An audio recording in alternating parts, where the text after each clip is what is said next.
Hello అండి, ఈరోజు video ఏంటంటే నేను తమిళ్ ఎలా నేర్చుకున్నాను, తమిళనాడుకు నాకున్న సంబంధం ఏంటి, నేను తమిళ అమ్మాయినా తెలుగు అమ్మాయినా, అసలుకి తమిళ్కి నాకు ఏంటి సంబంధం అని చూద్దాము.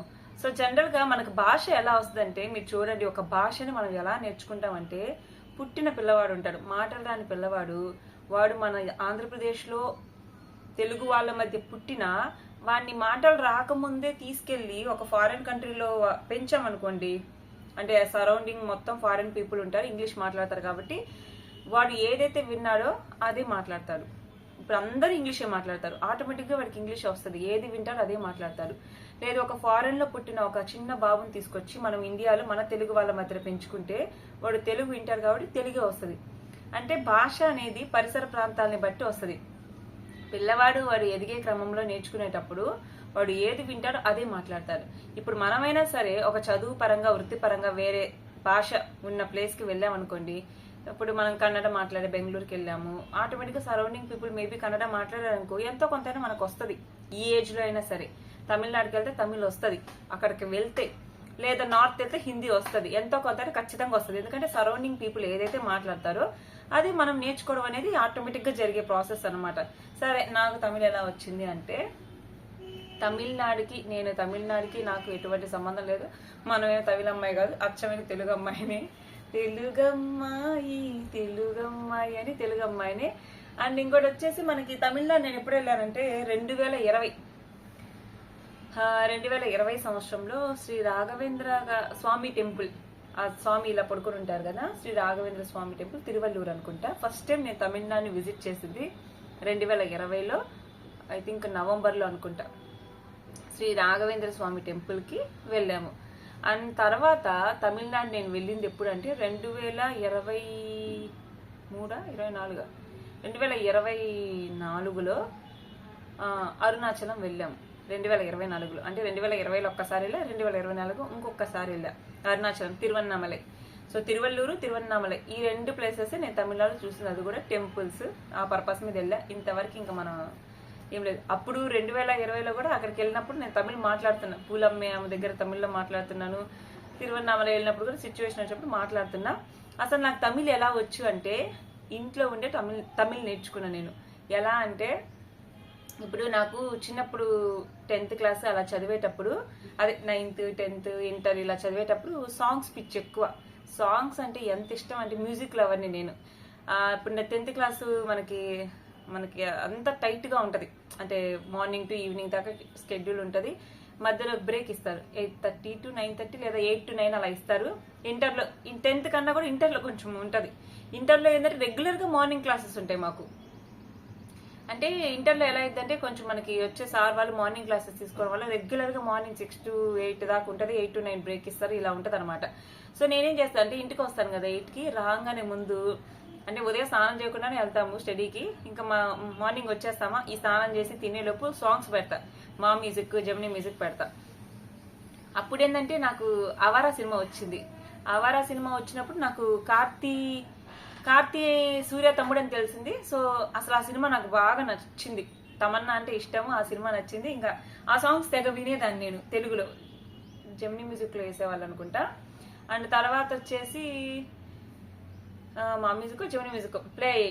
తర్వాత ఏం చేశానంటే, అవారా హీరో కార్తీ తమిళ్ కదా, సరే తమిళ్ ఛానల్స్ మనకి ఇది మారుస్తూ ఉంటే తమిళ్ ఛానల్స్ కూడా వస్తాయి. సరే తమిళ్ ఛానల్స్ ఇసై అరవి కానీ లేకపోతే కొన్ని ఉన్నాయి, పేర్లు గుర్తు రావట్లేదు, ఇసై అరవి బాగా గుర్తుండేది. ఆ ఛానల్స్ పెట్టుకుని ఏం చేస్తానంటే, ఈ అవారాలో ఇప్పుడు తెలుగులో నీ ఎదలు నాకు చోటు వద్దు అదే పాట తమిళ్లో వస్తుంది, ఎంకాదల్ సొల్లతే వయిల్లై నమ్ కాదల్ సొల్ల వార్త ఇల్లై అని. ఇంకోటి అడడమడడ, నాకు భాషతో సంబంధం లేదు, మ్యూజిక్, ఐ వాంట్ మ్యూజిక్. నాకు ఇష్టమైన పాట తెలుగులోగా తమిళ్ అంటే ఏ భాషలో వచ్చినా నేను ఎంజాయ్ చేసేదాన్ని. ఇంకా నాకు తమిళ్ రాదు కదా, నేను ఏం చేస్తానంటే గూగుల్లోకి వెళ్ళి లిరిక్స్ కొట్టేదాన్ని. అప్పుడు ఫోన్లు ఉంటాయి కదా, అది ఎప్పుడంటే ఇంటర్లో గూగుల్లోకి వెళ్ళి లిరిక్స్ కొట్టేసి నిదానంగా, అంటే అప్పటికి ఇంకా మొబైల్స్ అంత అప్డేట్ రాలేదు. నా ఇంటర్ తర్వాత మా ఇంట్లో స్మార్ట్ ఫోన్ వచ్చింది, అది మా అమ్మ కొనింది ఫస్ట్. ఇంకా అప్పుడు అట్లా కాకుండా విని జస్ట్ వినేదాన్ని, మనము పాడేది ఏం లేదు, జస్ట్ విని డాన్స్ వేసుకుంటే ఎంజాయ్ చేసేదాన్ని. అలా రెగ్యులర్గా ఇంటర్ చదివేటప్పుడు ఏమైందంటే తమిళ్ సాంగ్స్ వినడం మొదలుపెట్టా. అట్లా అట్లా తమిళ్ ఎందుకు వింటున్నా, ఈ తమిళ్ హీరో సినిమాలు తెలుగులోకి వచ్చి అవి బాగుండబట్టి వాళ్ళ మీద ఇంకా ఇష్టం పెరిగి తమిళ్ పాటలు కూడా వింటూ ఉండేదాన్ని. అలా అలా జరుగుతూ ఉంది ప్రాసెస్. తమిళ్ సాంగ్స్ వరకు మాత్రం వింటా ఉన్నా.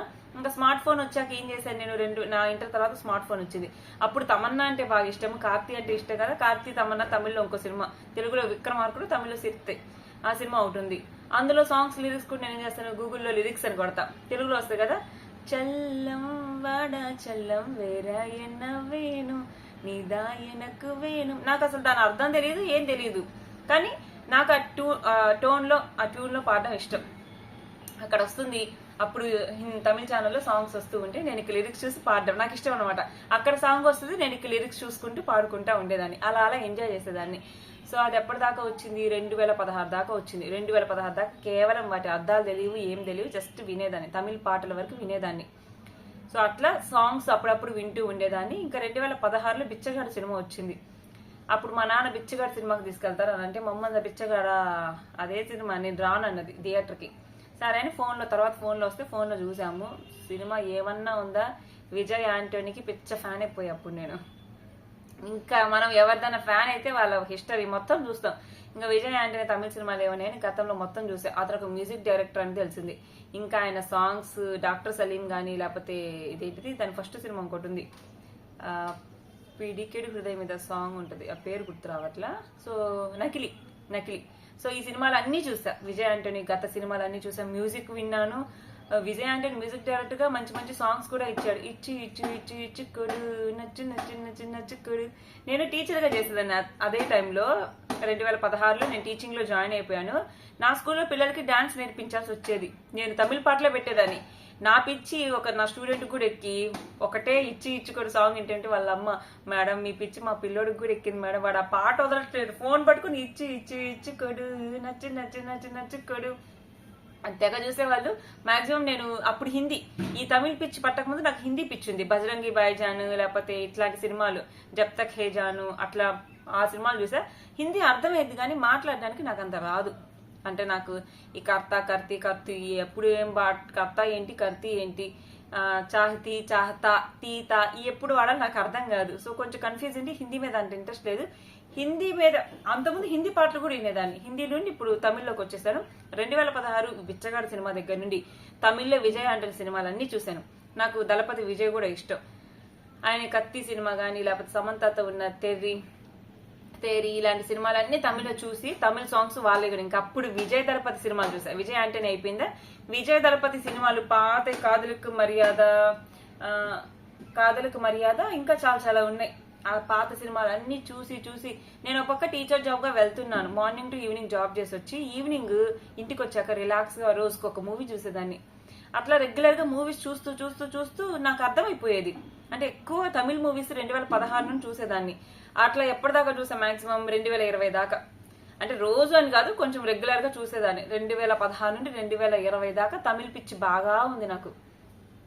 తమిళ సినిమాలు చూడడము, తమిళ్ బాగా అర్థమయ్యేది కూడా నాకు. ఎట్లా అర్థమైంది అంటే, ఇప్పుడు ఫస్ట్ ఈ సినిమా నాకు అర్థం కాల, దాంట్లో కాసుకుడు అంటాడు, నాకు అర్థం కాదు. రెండోసారి ఆ డైలాగ్ వినొస్తుంది, అర్థమైంది. కయ్యి కాలు చెయ్యి కాలు అనేసి, కాదు కేక్ కాదా, వినపడదా. సో ప్రతిదీ అర్థమైంది. కాదు కేక్ కాదా అంటారు డైలాగ్, అర్థం కాదు. రెండోసారి వింటా, అర్థమైద్ది. ఆటోమేటిక్గా చూస్తూ ఉంటేనే వచ్చేసింది అనమాట నాకు ఆ లాంగ్వేజ్ అనేది.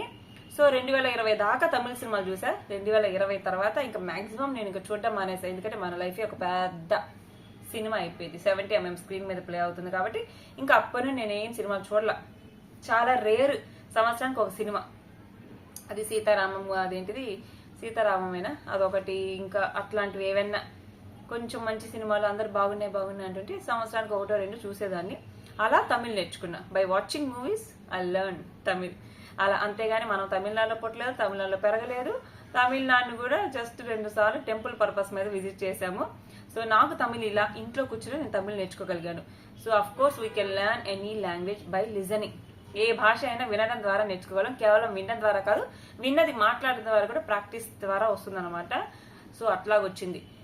ఇది ఈ చిన్న క్లారిఫికేషన్ అయితే మీకు ఇస్తున్నాను. సో ఇలాగ డైలీ ఒక 10 నిమిషాలు చిట్ చాట్ చేసుకుందాం చక్కగా. వీడియో నచ్చితే లైక్ చేయండి. ఇలాంటి మరిన్ని వీడియోస్ కోసం నా ఛానల్ సబ్స్క్రైబ్ చేయండి. మీకు కన్నా కొంచెం హైప్ చేయొచ్చు కదా, హైప్ అని నొక్కడం వల్ల డబ్బులు ఏమైపోవు కదా. So thank you once again. నా ఛానల్ సబ్స్క్రైబ్ చేసి, నా వీడియోస్ లైక్ చేసి, హైప్ చేసి సపోర్ట్ చేసిన మీ అందరికీ thank you so much. Bye.